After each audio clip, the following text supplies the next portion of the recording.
Hi, ako si Hana. Ang kwento kong ito ay about sa aming dalawa ng best friend kong si Leia. Bata pa lang kami ni Leia, parang kambal na kami niyan sa sobrang dikit naming dalawa.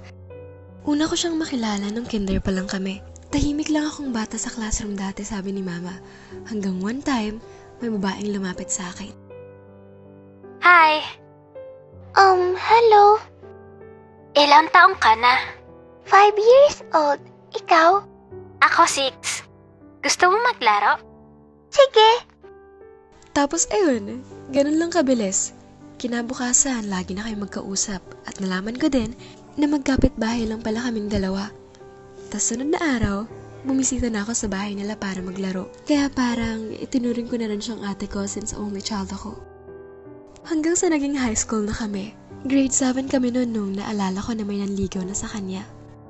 Wibe, kilala mo si Mike? Yung sa kabilang section?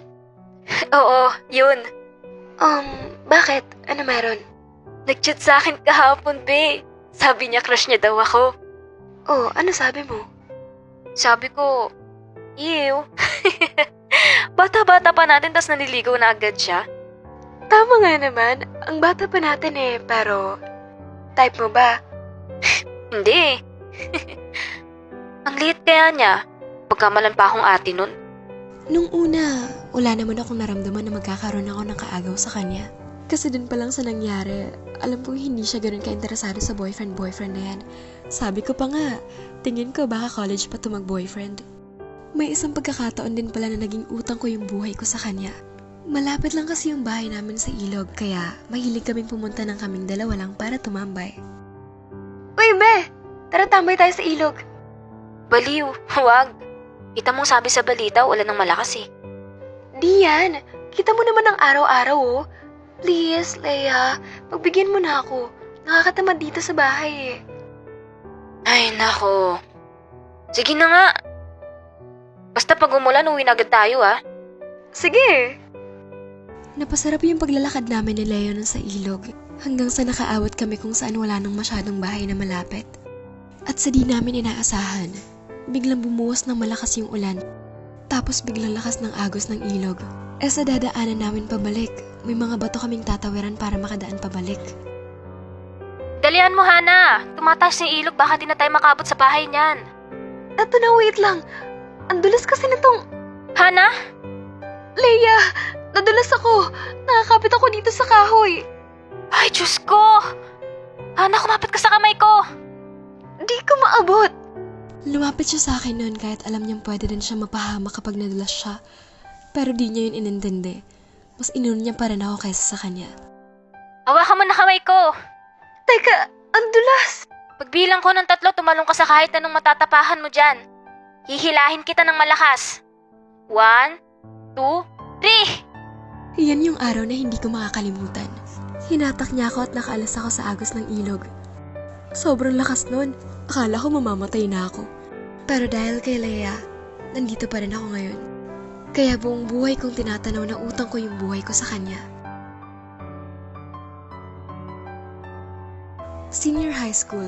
Nung nag-senior high school kami, doon na nabago yung lahat. Dito namin nakilala ni Leia si Kyle. First day ng class namin sa senior high nung nakilala namin si Kyle. Hi, Hana. Ikaw si... Kyle, nice to meet you. Paano mo ako nakilala? Tinawag ka kasi ng kaibigan mo kanina tas narinig ko name mo. Okay. Bakit pala? May kailangan ka ba? Ay, hindi. Gusto ko na makipagkaibigan sana sa'yo. Ang dami natin Tas ako talaga yung una mong kakaibiganin? Bakit? May masama ba dun? Wala. Ang weird lang. Uy, Hana, tara na. Oh, sino siya? Kaklase daw natin. Kyle daw. Hi, nice to meet you. Kaibigan ka ni Hana? Oo. Best friends actually. Since kinder. Napansin ko si Leia nung natitig na titig kay Kyle. Tas napansin ko din na parang nag-iba yung aura niya. Kilala ko tong best friend ko na to. Matapang tas mataray minsan Pero nung kausap niya si Kyle, ay akala mo daig pa sanggol mag-baby talk. New transfer ka ba dito sa school, Kyle? Oo. Actually, galing akong province. Kaya palang tangkad mo. By the way, Hana, nag-lunch ka na ba? Hindi pa. Mamaya pa yung lunch eh. Ayaw nga pala. Sa amin kasi, basta pag nagutom ka after ng isang subject, pwede ka na kumain. Gusto mo ba sabay ka na sa amin? Kakain kami mamaya sa kantin.